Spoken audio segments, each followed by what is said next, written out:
most of our decisions, whether we like it or not, most of our actions, most of our behavior, most of our experiences are constantly being shaped at the instinctual level. I would argue that about 90 to 95% of our decisions, even important decisions, you might think that you're being rational, but keep in mind that if you pit the rational brain against the emotional brain, in general, it is the emotional brain that is going to win out. In fact, I have this quote out there which says that the rational brain it's not good at being rational. What it is good at is simply rationalize what the emotional brain has already decided to do. And therefore, it behooves us to understand the workings of the instinctual, the emotional brain.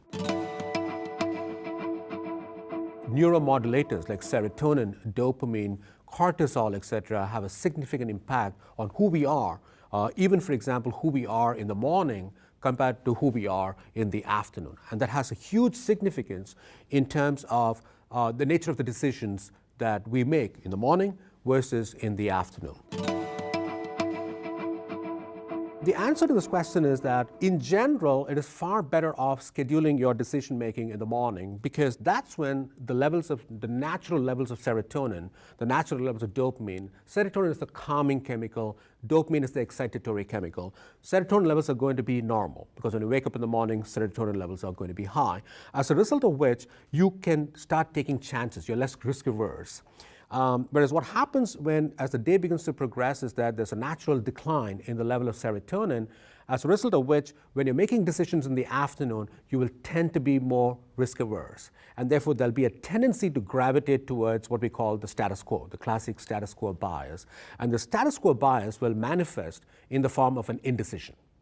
And that's why you'll see that very often when you're making decisions, important decisions, especially late in the afternoon, very often you end up postponing those decisions, because you like to stick to the status quo.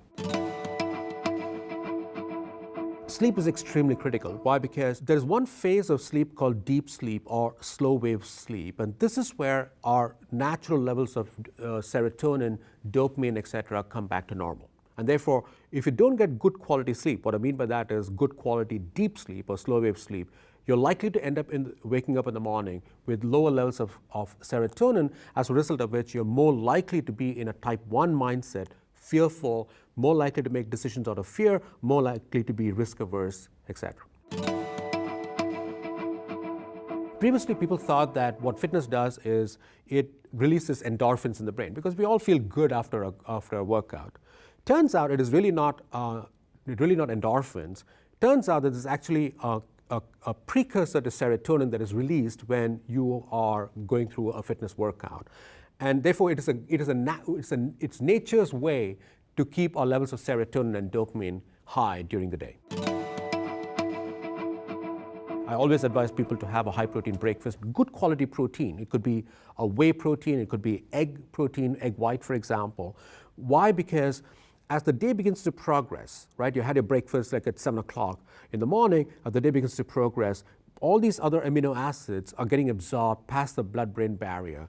One of the last ones to be released and get absorbed is tryptophan, which is a precursor to serotonin. So which means that if you had a high-quality protein breakfast in the morning, by the time you're hitting about 11:30, when you're going to expect a down, is when you're going to get a serotonin boost, and therefore you're as effective making decisions in the middle of the day as you are in the morning.